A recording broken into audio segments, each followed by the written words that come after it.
Hi hello friends, welcome back to my channel Sunita's kitchen and vlogs. ఎలా ఉన్నారు friends? అందరు బాగున్నారు కదా? నేను కూడా చాలా బాగున్నాను. మీరు ఎలా ఉన్నారో నా కామెంట్లో తప్పకుండా షేర్ చేసుకోండి.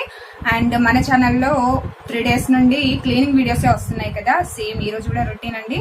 కిచెన్ క్లీనింగ్ చేశాను ఈరోజు. కొద్దిగా షూట్ చేశాను, ఎందుకంటే ఆల్రెడీ చాలా సార్లు నేను అప్లోడ్ చేశాను కిచెన్ నేను ఎలా క్లీన్ చేసుకుంటాను నా కిచెన్ వచ్చేసి అనేసి. సో ఇంట్రెస్ట్ ఉన్న వాళ్ళు మాత్రమే చూడండి, అవసరం లేదనుకుంటే స్కిప్ చేసేయండి. అండ్ మీతో ఒకటి టాపిక్ మాట్లాడదాం అనుకుంటున్నాను. ఇప్పుడు మొత్తం కరోనా నడుస్తుంది కదా, ఆ వైరస్ గురించి ఎక్కడ న్యూస్ ఛానల్ పెట్టినా, టిక్ టాక్ లో చూసినా, యూట్యూబ్ లో చూసినా, ఏ సోషల్ మీడియాలో కూడా ఈ కరోనా నడుస్తుంది. ఈ కరోనా గురించి కూడా చాలా మంది చాలా విధాలుగా చెప్తున్నారు. సో ఏవి నమ్మాలి ఏవి నమ్మొద్దు అనేసి కూడా చాలా కన్ఫ్యూజ్ గా ఉంటుంది. సో కొంతమంది చెప్తున్నారు అస్సలు భయపడొద్దు అనేసి అంటున్నారు, కొంతమంది వచ్చేసి కంపల్సరీ భయపడాలి అనేసి అంటున్నారు. రెండు కరెక్టేనండి. అది ఎక్కడో చైనాలో పుట్టిన వైరస్ వచ్చేసి ఇన్ని దేశాలు దాటుకొని మన తెలంగాణకు వచ్చింది. తెలంగాణలో హైదరాబాద్ కూడా వచ్చేసింది. ఇంత దూరం వచ్చిన ఈ కరోనా వైరస్ మన ఊరికి మన ఇంట్లోకి రాదు అనేసి చెప్పలేం కదా. కంపల్సరీ వచ్చే అవకాశం ఉందన్నమాట. ఎందుకంటే మనకు తెలిసిన వాళ్ళు, మన రిలేటివ్స్ కావచ్చు, మన ఊర్లో ఉన్న వాళ్ళు కావచ్చు, హైదరాబాద్కి వెళ్ళొచ్చు, లేదా ఇతర దేశాల నుండి వచ్చిన వాళ్ళని కలవచ్చు. వాళ్ళ ద్వారా మన రిలేటివ్స్కి, మన ఫ్రెండ్స్కి, ఎవరి ద్వారానైనా మన ఊరికి రావచ్చు. ఊర్లో ఒక్కరికి వచ్చిందంటే కంపల్సరీ స్ప్రెడ్ అవుతుంది. ఎంత జాగ్రత్తగా ఉన్నా ఒకసారైనా మనం కంపల్సరీ మర్చిపోతాము. ఎన్ని శానిటైజర్స్ ఎంత వాష్ చేసినా కూడా కంపల్సరీ మర్చిపోతుంటాం ఒక్కొక్కసారి. సో ఆ విధంగా మన ఇంట్లోకి కూడా వస్తుందనేసి అనుకోవచ్చు కదా. సో కంపల్సరీ భయపడాలి నా ఉద్దేశం అయితే. అలాగే చాలా జాగ్రత్తగా ఉండాలి. వీలైనంత వరకు అందరు చెప్పేదే, జనం ఉన్న దగ్గరికి వెళ్లకుండా ఉండాలి.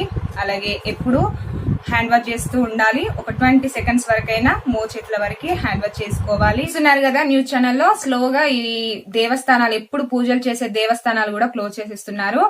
అండ్ మేము చెప్పాలంటే ఉగాది నెక్స్ట్ డే తిరుపతి వెళ్లే ప్లాన్ ఉండే, ఫ్యామిలీ మెంబర్స్ అందరం వెళ్దాం అనేసి 2 months ముందే బుక్ చేసుకున్నాము టికెట్స్ వచ్చేసి. బట్ ఈ కరోనా వల్ల క్యాన్సిల్ చేసేసుకున్నాము. ఎందుకైనా మంచిది కదా.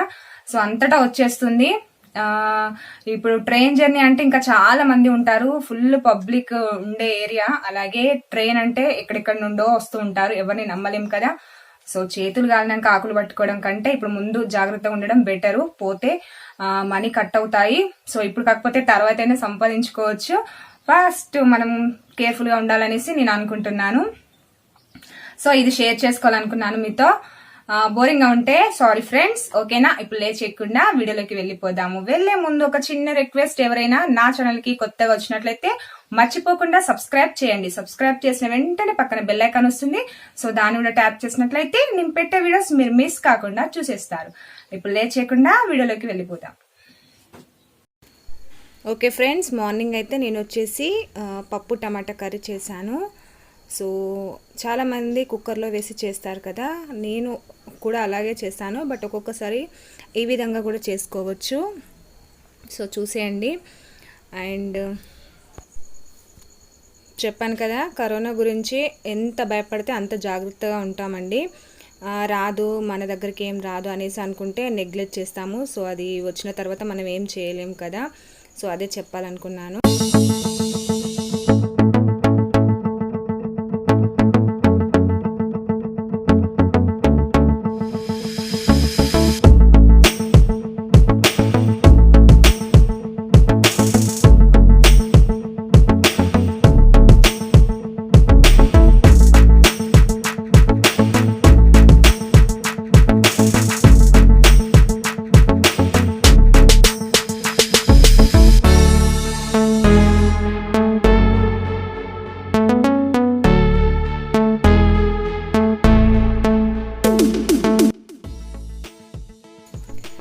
చూసారు కదా ఫ్రెండ్స్, ఈ విధంగా ఒకసారి ట్రై చేయండి, చాలా బాగుంటుంది. ఎప్పుడు అలా పప్పు టమాటా కుక్కర్లో ఉడికించి చేసుకోవడం బాగుంటుంది. అలాగే ఇలా కూడా చాలా బాగుంటుంది అనమాట. నెక్స్ట్ వచ్చేసి నేను జొన్న రొట్టెలు చేస్తున్నాను. చాలా ఈజీగా, ఎవ్వరు రాని వాళ్ళు కూడా ఈజీగా చేసుకునే విధంగా చేస్తున్నాను. తప్పకుండా చూసేయండి. చాలామంది అంటూ ఉంటారు జొన్న రొట్టెల వామ్మో నాకైతే రావు అనేసి చాలామంది అంటూ ఉంటారు కదా. సో అలాంటి వాళ్ళు ఇలా ట్రై చేయండి ఫ్రెండ్స్, చాలా ఈజీగా చేసిస్తారు. మనం చపాతీలు ఏ విధంగా చేసుకుంటామో అదే విధంగా వస్తాయన్నమాట. సో దానికోసం నేను కొన్ని నీళ్లు వేడి చేసుకున్నాను కదా, మనం ఎంత క్వాంటిటీలో పిండి తీసుకుంటామో అంత క్వాంటిటీ వాటర్ తీసుకొని మరిగించుకోవాలి. మరిగిన తర్వాత అందులో ఈ పిండి వేయాలండి. డైరెక్ట్గా వేసుకోవచ్చు, లేదంటే మనం ఆ పిండిని ఇలా జారుగా కలిపైన అందులో వేసి ఇలా కలిపేస్తూ ఉండాలి. స్టవ్ ఆఫ్ చేసుకున్న తర్వాత ఇలా దగ్గరకు వచ్చిన తర్వాత ఒక బౌల్లోకి, వెడల్పుగా ఉన్న ఒక బౌల్లోకి తీసుకోవాలి. కొద్దిగా చల్లార్చుకోవాలి. కొద్దిగా గోరువెచ్చగా అయిన తర్వాత మనం చపాతీ పిండి ఏ విధంగా కలుపుకుంటామో అదే విధంగా కలుపుకోవాలి. కొద్దిగా అంటుకుంటుంది అనుకుంటే కొద్దిగా ఆయిల్ అయినా అప్లై చేసుకోవచ్చు చేతికి.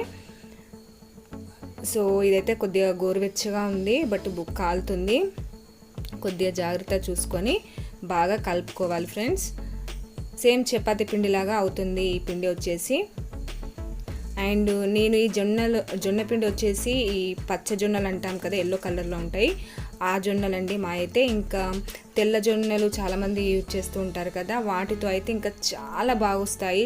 సేమ్ మనం చపాతీలు ఎంత టేస్టీగా ఉంటాయో అంత బాగా వస్తాయి అన్నమాట.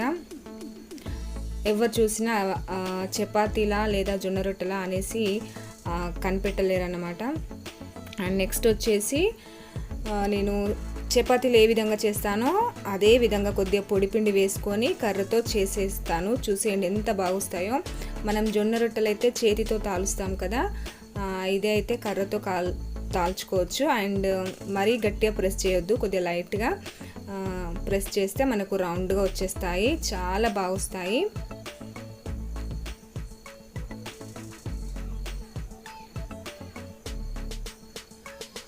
ఓకే, చూసారు కదా, సేమ్ మనకు చపాతీలు ఏ విధంగా ఉంటాయో అదే విధంగా కనిపిస్తున్నాయి కదా, చాలా పల్చగా చేసుకోవచ్చు.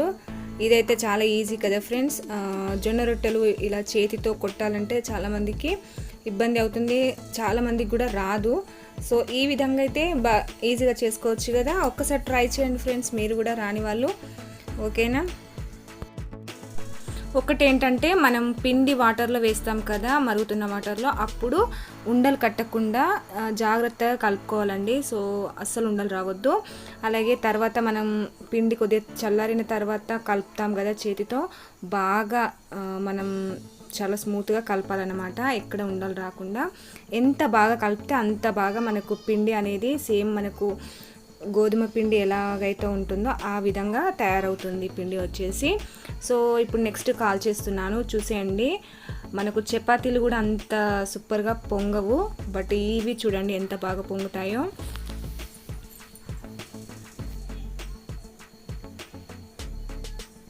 కొద్దిగా మీడియం ఫ్లేమ్ మీద పెట్టేసి కాల్చుకోవాలి.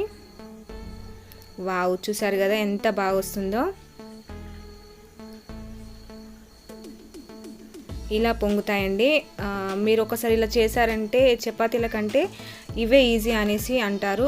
కాకపోతే కొద్దిగా ప్రాసెస్ ఉంటుంది స్టార్టింగ్లో. సో కొద్దిగా ఇష్టంగా చేసుకుంటే చాలా బాగా వస్తాయి ఇవి. చూసారు కదా, మనకు సేమ్ చపాతీలాగా తయారైపోయాయి. ట్రై చేయండి ఫ్రెండ్స్ ఒకసారి. ఎవరైతే జొన్న రొట్టె రాదు అనేసి బాధపడుతున్నారో వాళ్ళు ఒకసారి ఇలా ట్రై చేయండి, మీకు చాలా ఈజీ అనిపిస్తుంది. ఓకే, నెక్స్ట్ నేను మార్నింగ్ అయితే కిచెన్ క్లీన్ చేస్తున్నాను. మార్నింగ్ మాకు వాటర్ వస్తాయి కాబట్టి సో నేను ఆ టైంలోనే క్లీన్ చేస్తానన్నమాట. అంటే ముందు రోజు నైట్ వచ్చేసి నేను మొత్తం ఈ కిచెన్లో ఉన్న సామాన్లన్నీ పక్క రూమ్లో పెట్టేశాను. సో లేవగానే ఫస్ట్ వంట చేసిన తర్వాత కిచెన్ అనేది క్లీన్ చేసేస్తున్నాను. చూసేయండి, మ్యూజిక్ యాడ్ చేస్తాను.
ఓకే ఫ్రెండ్స్, ఈ రోజు వీడియో వచ్చేసి ఇంతే అండి.